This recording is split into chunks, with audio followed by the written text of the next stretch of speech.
Ni.eus posta zure iPhone edo iPadean nola konfiguratu behar duzun azalduko dizugu. Adibidea, abildua Ni.eus posta kontua erabiliko dugu adibide gisa zuk, horren ordez, zure benetako posta helbidea erabili behar duzu. Gida honek doako, premium eta erraldoia zerbitzuetarako balio du.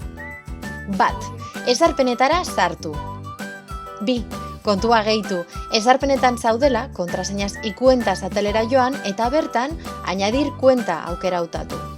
Agertuko zaizkizun aukeren artean, otra hautatuta gero, añadir kuenta de correo aukeran sakatu.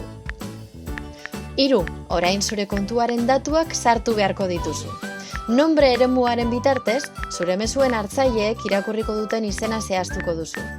Korreo eremuan, zure Ni.eus kontua jarri beharko duzu. Gure kasuan, adibidea, abildua Ni.eus jarriko dugu.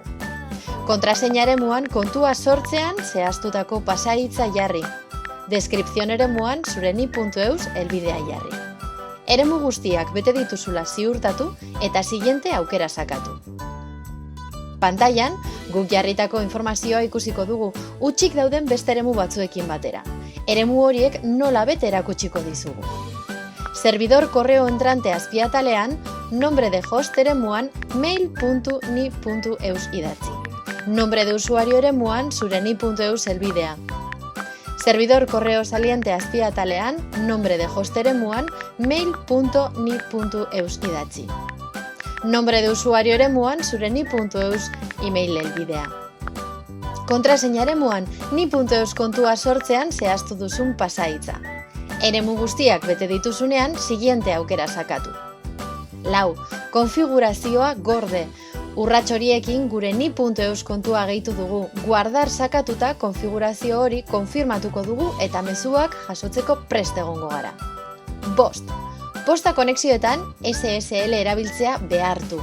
Gorde berri dugun konfigurazioa irekiko dugu orain gure IMAP kontuaren gainean sakatuta. Lehenik, sarrera zerbitzariak SSL gaitua duela ziurtatuko dugu. Ireki zaigun leihoaren behera arte jaitsi eta avanzada aukeran sakatu. Ondoren, pantailan, usar SSL aukera gaitua dagoela ziurtatu. Orain, SMTP zerbitzariak SSL gaitua duela ziurtatuko dugu. Aurreko pausoan ireki zaigun leihotxoan SMTP zerbitzaria hautatuko dugu. Leiho berrian topatu dugun servidor principal atalean dagoen zerbitzaria hautatu eta ondorengo pantailan usar SSL aukera gaitua dagoela ziurtatuko dugu. Aldaketa hauekin, zure Ni.eus email helbidea iPhone edo iPadean gehitzeko prozesua amaitu dugu. Hemendik aurrera, zure gailu mugikorretik bidali eta jaso ahalko dituzu zure Ni.eus kontuko mezuak.